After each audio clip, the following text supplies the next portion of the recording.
नमस्कार, मैं समरभूमि से रोहित शर्मा। आज हम बात करेंगे आयशा के झारखंड के प्रदेश सचिव त्रिलोकीनाथ से और जानेंगे छात्रों की क्या समस्याएँ हैं और छात्रों की समस्याओं से ये किस तरह से जूझते हैं, किस तरह से समझाते हैं और किस तरह से ये संघर्ष को आगे बढ़ाने की कोशिश करते हैं। आइए, आपको उनसे मिलवाते हैं। त्रिलोकी जी, आपका समरभूमि स्वागत करता है। बहुत बहुत धन्यवाद और आपके तमाम दर्शकों को आयशा की ओर से जो इस चैनल को प्रमोट करने वाले लोग हैं या इस दौर में जब पूरा फांसीवादी ताकत जब पूरा देश भर में लोकतांत्रिक आवाज़ों वाले जैसे मीडिया हैं उन तमाम लोग पे दमन है, उस दौर में समरभूमि इतनी बड़ी कदम उठा रही है, इसलिए आपको बहुत बहुत धन्यवाद। शुक्रिया आपका। मेरा आपसे सीधा-साधा सवाल होगा कि आप छात्रों के बीच काम करते हैं। छात्रों की समस्याओं को आप किस रूप में देखते हैं? देखिए, छात्रों की समस्याओं को तो एक देश के भविष्य के रूप में देखना चाहिए बिल्कुल। और अभी हम देख रहे हैं कि बिल्कुल ही कहिए कि शिक्षा का जो मॉडल स्थापित हो रहा है देश में या शिक्षा की जो हालात है, बिल्कुल ही गरीब छात्रों को शिक्षा से दूर करने वाली नीति सरकार बनाई है। और हम देख रहे हैं इस दौरान कि लगातार नई शिक्षा नीति आने के बाद, नई शिक्षा नीति के पहले से भी हम बात करेंगे कि 86 में जो नई शिक्षा नीति उस समय बनी थी, उस दौर में भी निजीकरण की कुछ बातें थीं, लेकिन अंततः अभी हम देखेंगे कि 2020 में जो मोदी सरकार ने नई शिक्षा नीति लाई है, उसके बाद से जो छात्र काफ़ी परेशान हैं, हताश हैं। और इस दौर में हम देख रहे हैं कि जो गरीब छात्र हैं, जो गरीब बच्चे हैं, जो मज़दूर वर्ग से आते हैं, जिनके बच्चे किसान वर्ग से जो आते हैं, उनके बच्चे को शिक्षा से बिल्कुल दूर करने की साजिश हो रही है। अभी आप देखेंगे कि अभी सरकार ने CUET लाई है, कॉमन यूनिवर्सिटी एंट्रेंस टेस्ट। आप देखेंगे कि इससे पहले क्या था कि आप ग्रेजुएशन में आप एडमिशन लेना है, तो जैक से जो पास होते थे, वो आप स्टेट यूनिवर्सिटी में एडमिशन ले पाते थे। लेकिन इस दौरान हम देख रहे हैं कॉमन यूनिवर्सिटी का जो एग्ज़ाम ले रही है सरकार, इससे जो दलित हैं, जो आदिवासी हैं, जहाँ तक अभी शिक्षा का अलग नहीं जगह है, जहाँ पे कहिए कि स्कूल ही नहीं है, बहुत कम स्कूल है और जहाँ पे शिक्षा का दूर-दूर तक कोई ये नहीं है, वहाँ पे भी शुरुआत हो रहा है। उस दौर में सीयूटी ला दी गई है और सीयूटी से जो हायर एजुकेशन में जो बच्चे जा रहे थे, उनकी सीधे उससे वंचित करने की कोशिश है हायर एजुकेशन से। अब इस दौरान हम देखें कि अभी कई रिपोर्ट आप देखेंगे, तो उसमें पता चलेगा कि हायर एजुकेशन में जिस अनुपात से पहले एडमिशन होता था, वो कम हो गया। गरीब बच्चे एडमिशन नहीं करा पा रहे हैं। सिर्फ़ एग्ज़ाम का ही मामला नहीं है, एग्ज़ाम सेंटर का मामला है, पैसा का मामला है। हम तो देखा इस बार, हम लोगों ने आइसा के दौरान हम देखे कि 3000 4000 रुपया तक छात्र उस सीयूटी के एग्ज़ाम में पैसे लगाए। अब बताइए 3 से 4000 में ग्रेजुएशन हो जाती है सरकारी कॉलेज में। तो सीयूटी में सिर्फ़ पैसे उतने लगा रहे हैं, उसके बाद नामांकन हो ना हो, बहुत सारी परेशानी हुई। इस सवाल पे हम लोगों ने स्टेट यूनिवर्सिटी से कई जगह पे आंदोलन आयशा ने की और मांग किया कि सभी छात्रों का एडमिशन हो। अभी सरकार एडमिशन भी ली है, लेकिन आने वाला जो दिन है, वो बहुत ही खतरनाक है शिक्षा के सवालों पे। और अभी तो हम बिल्कुल देख रहे हैं, झारखंड की बात करें या देश लेवल की हम बात करें, तो झारखंड में आप देखेंगे कि 2021 में 2022 में यूनेस्को ने रिपोर्ट जारी किया। यूनेस्को पूरे विश्व भर में शिक्षा के बारे में रिपोर्ट जारी करती है। तो यूनेस्को झारखंड में एक रिपोर्ट जारी किया कि 7000 ऐसे स्कूल हैं जहाँ पे एक शिक्षक पढ़ा रहे हैं। राज्य के 95% विद्यालयों में अपना प्रधानाध्यापक नहीं है। 2 लाख से ज़्यादा पदें शिक्षकों का खाली है। हायर एजुकेशन में 40% से ज़्यादा प्रोफ़ेसरों का पद खाली है। तो अगर इस हालात इतना गंभीर है, लचर शिक्षा व्यवस्था होती जा रही है, तो दूसरी तरफ जो है सरकार क्या बोल रही है? दूसरी तरफ बोल रही है कि हम ऑनलाइन शिक्षा देंगे। अब ज़रा सोचिए, आप सब लोग को पता है कि इसी राज्य में संतोषी नाम लड़की की भूख से मौत हो जाती है, जहाँ पे अभी बहुत सारी जगह नेटवर्क नहीं है, बहुत सारा प्रॉब्लम्स है, लोगों के पास मोबाइल नहीं है, उनके रिचार्ज के पैसे नहीं हैं। जो गरीब बच्चे हैं, दलित आदिवासी समुदाय से जो आने वाले हैं, वो अभी तक नेट का नाम भी नहीं सुने हैं, लैपटॉप नहीं पकड़े हैं। तो उनको आप ऑनलाइन शिक्षा की बात करें और सरकार बोल रही है कि 60% हम ऑनलाइन शिक्षा देंगे, 40% ये करेंगे। तो इसमें क्या होगा? इस तरह से बिल्कुल ही जो गरीब छात्र हैं, वो बिल्कुल शिक्षा से वंचित होंगे और एक तरफ शिक्षकों की भारी कमी, लचर शिक्षा व्यवस्था, उसकी पढ़ने की व्यवस्था नहीं है, दूसरी तरफ ऑनलाइन शिक्षा के नाम पे लोगों कैसे एक छात्रों को शिक्षा से दूर किया जाए, ये पूरी कोशिश है। इसी आप तीसरे तरफ देखेंगे कि शिक्षा का एक बड़ा निजीकरण हो रहा है। निजीकरण आप देखेंगे हायर एजुकेशनों में। हायर एजुकेशन में हम देख रहे हैं कि जेएनयू, जामिया, डीयू, इलाहाबाद जैसे जो विश्वविद्यालय हैं, वहाँ पे लगातार शोधार्थी के जो क्षेत्र हैं, पीएचडी जैसे लोगों का सीट कटौती हो रहा है, फंड कटौती हो रहा है। लोन आधारित पूरा मॉडल शिक्षा बनाया जा रहा है। हेफा करके भी नई शिक्षा नीति आने के बाद हायर एजुकेशन फाइनेंसिंग घर की कंपनी बनाई है और उससे जो है से बड़े-बड़े जो विश्वविद्यालय हैं या राज्य के विश्वविद्यालय हैं, उस विश्वविद्यालय उस कंपनी से उस फाइनेंसिंग से लोन लेगी और वो लोन कौन चुकाएगा? वो लोन बिल्कुल छात्र चुकाएँगे और जब लोन लिया जाएगा तो बिल्कुल है कि छात्रों पे बोझ पड़ेगा और इसी का हम उदाहरण एक देख सकते हैं कि इलाहाबाद विश्वविद्यालय में 400% से ज़्यादा फीस बढ़ा दी जाती है। ऐसे कई विश्वविद्यालय हैं, देश के अलग-अलग विश्वविद्यालय जहाँ फीस बढ़ा दी जा रही है। पिछली बार हम लोगों ने देखा कि जेएनयू में फीस बढ़ाई गई जिसको लेकर बड़ा आंदोलन हुआ। इलाहाबाद में अभी तक फीस वृद्धि के खिलाफ आंदोलन चल रहा है। तो कुल मिला के आप देखेंगे छात्र बहुत परेशान हैं, हताश हैं और नई शिक्षा नीति आने के बाद एक तो एकदम शिक्षा को एक भगवाकरण कैसे किया जाए, शिक्षा को कैसे उस शिक्षा में जो सामाजिक, वैज्ञानिक, तार्किक जो चीज़ें हैं, उसको कैसे हटाया जाए, इस तरीके से ये भाजपा सरकार, केंद्र सरकार उसमें कोशिश कर रही है और हमने देखा कि अम्बेडकर और भगत सिंह का जो सिलेबस है, कर्नाटका जैसे राज्य से हटा दिया गया और ऐसी कई जगह आपको देखने को मिल रहा है। उसमें जो देश की आज़ादी की लड़ाई में एकदम भूमिका नहीं है, उनको सिलेबस में शामिल किया जा रहा है। आरएसएस भाजपा के विचारकों को शामिल किया जा रहा है, जिनकी कोई योगदान नहीं है।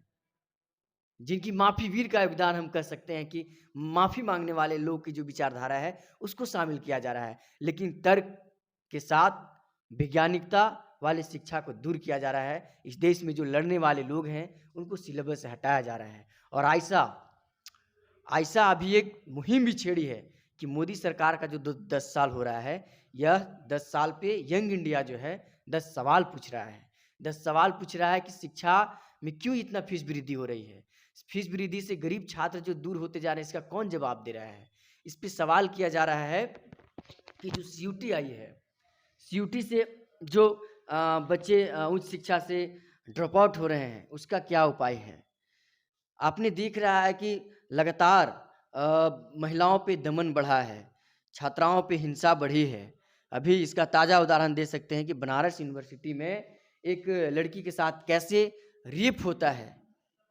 पूरी छेड़खानी की कोशिश की जाती है और अभी तक आरोपी गिरफ्तारी से बाहर है और पूरे देश भर के छात्र उस पे आंदोलन कर रहे हैं। तो एक तरफ हम बोल सकते हैं कि ये भी जूझ रहे हैं कि एक तरफ मोदी सरकार बोल रही है कि बेटी पढ़ाओ और बेटी बचाओ, लेकिन बेटियों पे लगातार रेप की घटनाएं, बलात्कार की घटनाएं, हत्या, इस तरह तमाम चीज़ें हो रही हैं। इस पे चुप है सरकार। तो ये मेरा सवाल यहाँ पर है कि भाजपा सरकार का कहना, जैसा आपने बताया कि किसी स्कूल में एक टीचर हैं, किसी में शायद नहीं भी होंगे, मे बी। तो भाजपा सरकार ने कदम उठाया कि जिन स्कूलों में टीचर नहीं है या एक टीचर हैं, उन स्कूलों को बंद कर दिया जाए। इसी सिलसिले में मुझे पता चला है कि 8000 स्कूलों को बंद कर दिया गया है। इस चीज़ को आप किस रूप में देखते हैं?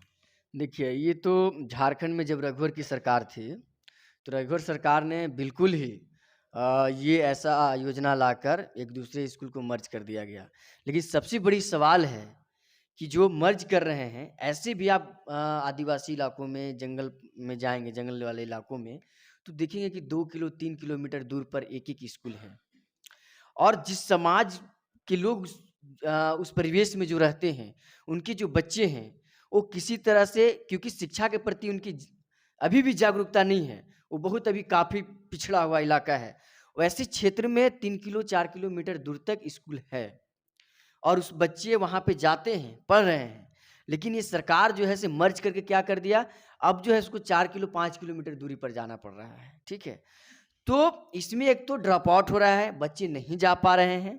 दूसरी बात है कि इस स्कूल को जो मर्ज किया गया है, उसका जो बिल्डिंग है, उस बिल्डिंग की सरकार क्या करेगी? उस बिल्डिंग को जो है से दूसरे विभाग को दे दिया जाएगा, किसी एनजीओ को दे दिया जाएगा, किसी कंपनी को दे दिया जाएगा, जो हमारा पैसा से बना हुआ है, हमारे लिए बना है। तीसरी बात है कि उसी स्कूल में आप देखेंगे कि जो रसोइया हैं, जो खाना बनाने वाले लोग हैं, उनकी रोज़गार छीनी गई। चौथी आप देखेंगे उसमें कि जो शिक्षक हैं, ज़रूरत क्या है? ज़रूरत है कि उस स्कूल को स्ट्रक्चर को व्यवस्था सही करने के लिए। ज़रूरत है कि वहाँ पे बच्चे अगर शामिल नहीं हो रहे हैं, तो उसमें कैसे ज़्यादा से ज़्यादा बच्चे जाएँ, जागरूक करें, उनकी व्यवस्था दें। गरीब बच्चे, आदिवासी बच्चे, दलित बच्चे ऐसे जागरूक करें कि वो स्कूल तक पहुँचे।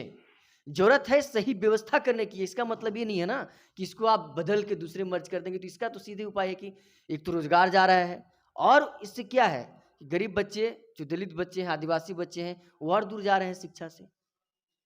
सरकार का कहना है कि जब चूँकि रोज़गार संकुचित हो रहा है, रोज़गार नहीं आ रही है, तो ये लोग जो पढ़ लिख रहे हैं क्लासेस में, स्कूलों में पढ़ कर के बाहर निकलते हैं, तो बेरोज़गारों की फ़ौज पैदा हो जाती है।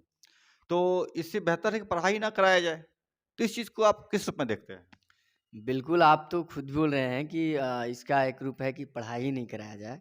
मैं तो मानता हूँ कि आप जो बोल रहे हैं कि सरकार बोल रही है कि रोज़गार नहीं है, पढ़ लिख लेंगे तो रोज़गार माँगेंगे, बिल्कुल एक सही बात है। लेकिन आप ये मत रोज़गार तो बहुत है, अभी पूरे रेलवे में देखेंगे तो लाखों पद खाली पड़ा हुआ है। आप देखेंगे शिक्षा विभाग में तो झारखंड जैसे क्षेत्रों में लगभग 2 लाख पद खाली पड़ा हुआ है। पूरे देश भर में आप इनासू का रिपोर्ट है कि 10 लाख से ज़्यादा शिक्षकों का पद खाली है। 1 लाख से ज़्यादा स्कूल में मात्र 1 शिक्षक पढ़ा रहे हैं। ये मैं नहीं बोल रहा, रिपोर्ट बोलती है। रोज़गार में तो बहुत सारे ऐसे पद हैं जो खाली पड़ा है। इसका सीधे उपाय है सरकार जो ऐसे एक अंडानी-अंबानी जो जैसे पूंजीपति हैं, चंद लोग हैं, सरकार के जो इसको जो नज़दीक हैं, वैसे लोगों को कैसे कंपनी के माध्यम से रोज़गार को छीना जाए, इसकी कोशिश है। हम देख रहे हैं निजीकरण होने के बाद लगातार जो रोज़गार का संसाधन है उसको संकुचित हो रहा है, घट रहे हैं, कटौती हो रहा है, बिल्कुल हो रहा है। लेकिन इसका दूसरा उपाय है कि बिल्कुल सरकार के पास रोज़गार है जो देना नहीं चाह रही है। इसको तो सत्ता में बने रहने के लिए अगर रोज़गार मिल जाएगा, अगर छात्र नौजवानों को रोज़गार मिलेगा तो वो अपने घर परिवार समाज को बनाने में सही तरीके से लग जाएँगे ना। इनका जो हिंदू मुसलमान का जो पूरा सिचुएशन है, जो हिंदू मुसलमान करके लोगों को वोट को कैसे एकजुट किया जाए, दंगा फ़साद के नाम पे, हिंदू मुसलमान के नाम पे, मंदिर मस्जिद के नाम पे, हिंदुस्तान और पाकिस्तान के नाम पे, जो ये लगातार कोशिश करते हैं, इसके लिए कौन लड़ेगा? इसके लिए जो कलम और किताब की जगह जो त्रिशूल और तलवार धराया जा रहा है, कौन धरेगा? बात यहाँ है सरकार का। बात यहाँ सरकार का। मेरा फिर सवाल आपसे होगा, ये जो स्कूल्स बनाए गए हैं हर जगह पर, उस स्कूल में चूँकि शिक्षा व्यवस्था लचर है, टीचर्स नहीं हैं। उस स्कूल की ज़मीन पूरे भारत में एक आंकड़ा आया था, तकरीबन 100 लाख करोड़ से ऊपर का ज़मीन जो है पर स्कूल बनाए गए हैं। तो शायद इससे आंकड़ा अधिक का भी है, शायद 400 करोड़ समथिंग है। 400 लाख करोड़ का प्रॉपर्टी जो है स्कूल के नाम पर सभी जगह दिए गए हैं। तो सरकार का कहना है कि 400 लाख करोड़ या 100 करोड़ जो भी हो, ये अगर ज़मीन को हम किसी कारपोरेट को दे देते हैं, अडानी जैसे कारपोरेट्स को या अंबानी जैसे कारपोरेट्स को, तो उससे रोज़गार सृजन होगा। तो इस को किस रूप में देखते हैं? रोज़गार सृजन कहाँ हो रहा है? रोज़गार तो संकुचित हो रहा है। नहीं, अभी तो मेरा सवाल है स्कूल की ज़मीन को। बिल्कुल, जो सरकार बोल रही है उसी का मैं जवाब दे रहा हूँ, कि सरकार बोल रही है कि हम अंडानी-अंबानी को दे देंगे ज़मीन, तो रोज़गार सृजन होगा। स्कूल बनेंगे, उसमें बच्चे पढ़ेंगे, शिक्षकों की बहाली होगी, वो रोज़गार नहीं होगा? बिल्कुल होगा। हम तो देख रहे हैं कि आप बोल रहे हैं कि अंडानी-अंबानी को दिया जा रहा है। हम तो देख रहे हैं कि बैंक, रेल, एलआईसी, हवाई अड्डा, कोयला, अभ्रक, प्राकृतिक संसाधन और तमाम चीज़ें तो दिया जा रहा है अंडानी-अंबानी जैसे गिने-चुने पूंजीपतियों को। रोज़गार कहाँ सृजन हो रहा है? रोज़गार तो और घट रहा है, रोज़गार तो कटौती हो रहा है।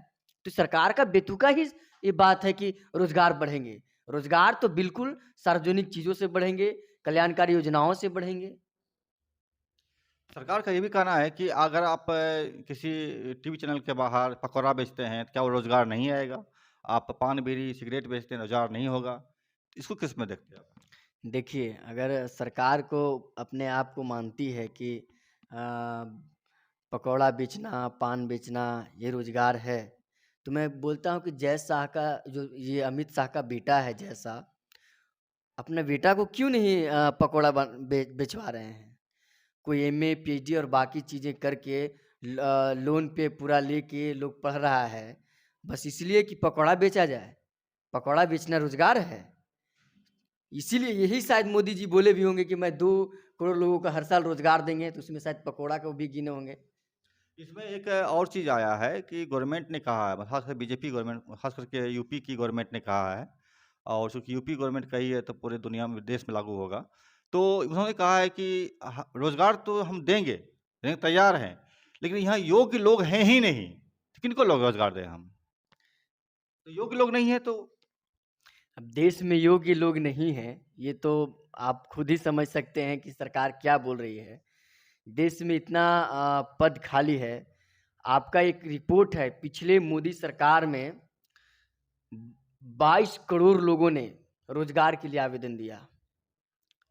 इस सरकार में 22 करोड़ छात्र ने, युवा ने आवेदन दिया रोज़गार के लिए, और मोदी सरकार मात्र 7 लाख लोगों को रोज़गार दे पाई है। इसका प्रतिशत निकालिएगा तो आप समझ सकते हैं कि 1% 00 से भी कम आपको आंकड़ा होगा। तो ये सरकार तो सीधे ही गलत बोल रही है कि योग्य लोग नहीं हैं। आप तो नौकरी देना ही नहीं चाह रहे हैं। योग्य लोग नहीं होते तो 22 करोड़ नौजवान जो आवेदन दिए, सब अयोग्य थे। संभव है, सरकार ही कहाँ चाह रही हो? 7 ही लाख लोग योग्य थे, 22 लाख करोड़ में बाकी लोग अयोग्य थे। तो सरकार का मानना शायद यही होगा कि योग्य लोग वैसे ही बनाया जाएगा कि जो हिंदू मुसलमान नफरत के भावनाओं को पैदा करके लाठी डंडे धरा के एक एक दूसरे को जानी दुश्मन बन जाने, एक खून खराबा, एक दूसरे को खून प्यासा बन जाना ही सरकार को अगर लगती है कि ये योग्य है, तो इस पे हम तमाम लोगों को सोचना पड़ेगा और देश के नागरिकों को भी सोचना पड़ेगा कि ऐसी सरकार को हम कैसे एक धक्का और दें। क्योंकि जिस देश के नौजवान, जब हम जानते हैं कि इस देश में सबसे ज़्यादा नौजवान और आने, हमारा देश का इतिहास भी रहा है कि जब भी एक नई बदलाव, जब भी देश में समाज में एक क्रांति हुई है, समाज का बदलाव हुआ है, उसमें एक छात्र नौजवानों की बड़ी भूमिका रही है। और ऐसे छात्र नौजवानों को सरकार बोले कि योग्य नहीं है, तो देश के छात्र नौजवान और देश के लोग इनको आने वाले दिन में खुद सबक सिखा देंगे कि वो योग्य है या नहीं है। मेरा अगला सवाल आपसे ये होगा कि सरकार का कहना है कि स्टूडेंट हैं आप, छात्र हैं आप, आपका काम पढ़ना है, फिर आप संगठन क्यों बनाते हैं? देखिए, पहली बात तो बिल्कुल स्टूडेंट को पढ़ना काम है। मैं भगत सिंह का लाइन से कोट से शुरू करूँगा। भगत सिंह उस दौर में बोले थे जब अंग्रेज़ों की शासन थी, और उस समय बोले थे कि छात्रों को पढ़ना मुख्य काम है, मैं मानता हूँ। लेकिन इसका मतलब ये नहीं कि देश की स्थिति, देश की परिस्थिति, समाज में जो कुछ हो रहे हैं, उसका सोचना नहीं है। अगर वैसे शिक्षा अगर शामिल नहीं हो रहा है लोगों में, वैसे शिक्षा अगर सरकार नहीं दे पा रही है, तो शिक्षा निकम्मी है। और ये सरकार बस वैसे ही करना चाह रही है कि मैं देश में जो अन्याय हो रहा है, समाज में जो लगातार घटनाएँ घट रही है, जो सरकार लगातार जो लोकतंत्र पे, संविधान पे, नौजवानों पे, महिलाओं पे जो हमला कर रही है, इसके खिलाफ न बोले। इसके खिलाफ आप न बोले, जो लगातार सरकार जो अपने ही लोगों को, अपने ही देश में एक दुश्मन मान बैठी है एक समुदाय को, और वैसे लोगों के खिलाफ एक नफ़रत की भावनाओं जो पैदा किया जा रहा है, वैसे लोगों के खिलाफ न बोले। इसलिए ये पूरी साजिश है। और मैं मानता हूँ कि अगर ऐसी शिक्षा शामिल नहीं करना चाहती है, तो बिल्कुल इस देश में भगत सिंह के जो वारिस हैं, भगत सिंह के जो मानने वाले लोग हैं, अम्बेडकर के जो मानने वाले लोग हैं, इस देश में जो सामाजिक न्याय के जो जितने भी पुरोधा हैं, क्रांति के जितने भी लोग हैं, उनके जो मानने वाले लोग हैं, इस सरकार को बिल्कुल सिखाएगी कि छात्र पढ़ेगा भी और समाज के लिए लड़ेगा भी, शिक्षा के लिए बचाने के लिए भी लड़ेगा, देश को बचाने के लिए लड़ेगा। और जो भाजपा सरकार पूरी जो कोशिश कर रही है, फासीवादी सरकार, कि लोकतंत्र को ख़त्म कर दें, संविधान को ख़त्म कर दें, जो मूलभूत है संविधान और लोकतंत्र की जो आत्मा है उसको ख़त्म कर दें और देश में अपने मनमाने तरीके से अपनी राज चलाएँ, कोशिश कर रही है, तो बिल्कुल इस देश के लोग उनके सपनों पे पानी फेरेंगे। अगर लोग पढ़ेंगे तो इससे अच्छा अभी जो राम मंदिर का निर्माण किया जा रहा है, और शायद मोदी सरकार का ये भी मानना है कि मंदिर में बनना ज़रूरी है, पढ़ना ज़रूरी नहीं है। इसको किस रूप में देखते हैं आप? देखिए, बिल्कुल है। एक तो राम मंदिर और मस्जिद की जो भी चीज़ें हैं, वो तो बिल्कुल सबकी आस्था का चीज़ है, और मैं मानता हूँ कि जो आस्था है, वो आस्था के रूप में रहे। लेकिन हम पिछले दिनों से मैं देख रहा हूँ कि भाजपा की जो पूरी पॉलिसी है, सिर्फ़ धर्म को धर्म के रूप में नहीं, धर्म को एक राजनीतिक के रूप में कैसे प्रयोग किया जा रहा है। इसीलिए हम देख रहे हैं कि पूरे देश भर में राम मंदिर के नाम पर, हिंदुत्वकरण के नाम पर आरएसएस और भाजपा जिस तरह से एक धर्म को एक आतंक के रूप में जो पैदा करने की कोशिश किया है। जिस रूप में आज जो हिंदू धर्म को एक लाकर एक पूरी कोशिश किया जा रहा है कि हिंदू राष्ट्र हम बनाएँगे। इसकी जो सपना है, हम बिल्कुल मानते हैं कि राम मंदिर की जो आस्था का बात है, लेकिन पूरे देश भर में एक कोशिश हो रही है कि राम मंदिर के नाम पर फिर से ये कैसे सत्ता में बने, सत्ता में बनाए रखें। इसके नाम पर हो सकता है कि आने वाले दिन में एक बड़ी साजिशें ये लोग भी रच सकते हैं, आपस में लड़ा सकते हैं और 2024 का जो चुनाव है, हो सकता है इस मुद्दे पे लड़ेंगे, इसीलिए इसकी पूरी कोशिश है। इसकी एक कोशिश है। मेरा एक वीसी से बातचीत हो रहा था और वीसी ने बताया मुझे, उन्होंने बताया कि 24 के चुनाव को अगर भाजपा जीत जाती है और जिसकी संभावना लोग बता रहे हैं कि बहुत ज़्यादा है, लोग बोल रहे हैं, जो भी हो। तो 30 तक बीजेपी गवर्नमेंट की प्लान है कि यूनिवर्सिटीज़ को या यूनिवर्सिटीज़ के कॉलेजों को 3 हिस्से में बाँटा जाए। A grade, B grade, C grade. A grade में उन बच्चों को रखा जाए जो कि मेधावी हैं। अब मेधावी वो किस रूप में, ये मुझे नहीं पता। दूसरा, जो बी ग्रेड में है, उन बच्चों को रखा जाएगा जो पढ़ना चाहता है, पढ़ता है, लेकिन बस सो आता है, जाता है, आता है, जाता है, उस तरह से रहेंगे। सी ग्रेड में वो रहेंगे जहाँ पर ना तो बिल्डिंग होगी, ना टीचर होंगे, ना ही स्टूडेंट होंगे। बस केवल विद्यार्थी आएँगे, किसी कमरे में बैठ कर के फॉर्म भरेंगे और वो अपना फिर 2 साल के बाद आएँगे और डिग्री लेके चले जाएँगे। तो ये ढाँचा जो है बताया उन्होंने, वीसी ने, चूँकि वो खुद ही आरएसएस के ये थे, शाखा से निकले हुए लोग थे। तो इस एबीसी ग्रेड के स्कूलों की जो मान्यता बीजेपी लाने जा रही है, इसके बारे में क्या सोच रहे हैं आप? देखिए, मैं इसके बारे में बस वही सोच रहा हूँ, जैसे एक दुकान में जब आप आलू लेने जाते हैं या चीनी लेने जाते हैं, तो आप जब माँगते हैं कि 250 ग्राम हमको चीनी दीजिए और उसका जो रेट होता है, उतना आप पैसा देते हैं। बिल्कुल शिक्षा को भी वैसे ही किया जा रहा है कि शिक्षा का एक दुकान होगा, जिसके पास जितना पैसा है, उतना वो पढ़ेगा। यानी जिस मूल्य की बात करते हैं कि शिक्षा सबको मिलनी चाहिए, शिक्षा बराबर होनी चाहिए, इस पे सीधे ये हमला है और बिल्कुल ऐसी नीति से जो गरीब बच्चे हैं, जो दलित आदिवासी बच्चे, जो सामाजिक पिछड़ापन जो समाज है, उनके जो लोग हैं, उनके बच्चे बिल्कुल इस शिक्षा से शामिल नहीं हो पाएँगे और इस शिक्षा से वंचित हो जाएँगे। ये पूरी कोशिश है, वो बिल्कुल सही बोल रहे होंगे। लेकिन हम इसको इस रूप में मानते हैं कि ये शिक्षा अगर लागू हो रही है, तो गरीब दलित बच्चों को एक खाई के रूप में बँटवारा किया जा रहा है और कोशिश भी यही है कि आप देखेंगे कि अलग-अलग तरीकों से ये सरकार कोशिश कर रही है बाँटने की और उसी दिशा में एक शिक्षा भी है, जो क्योंकि मेन शिक्षा ही होता है। और अगर शिक्षा सही से मिलेगा, तो इनकी जो एजेंडा है, इनकी जो अलग-अलग तरीके से जो भावनाओं पैदा करने वाला नफ़रत की भावना, एक छुआ-छूत की भावना, पुरानी व्यवस्था को लाने वाली जो भावना है, जो कोशिश कर रहे हैं, ये इस रूप में देख रहे हैं अपने आप को। इस रूप में देख रहे हैं इनको।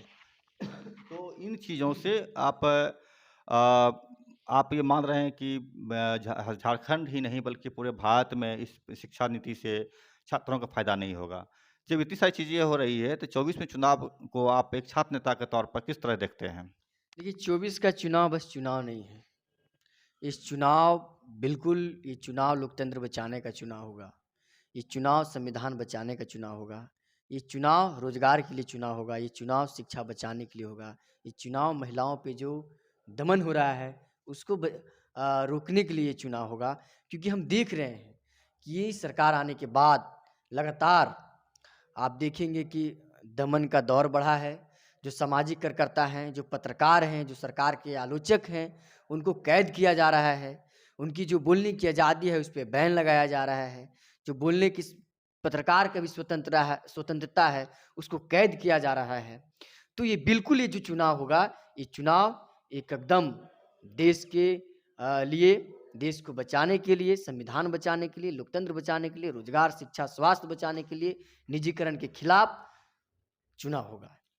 निजीकरण के खिलाफ चुनाव होगा, देश बचाने के चुनाव होगा, शिक्षा को बचाने का चुनाव होगा।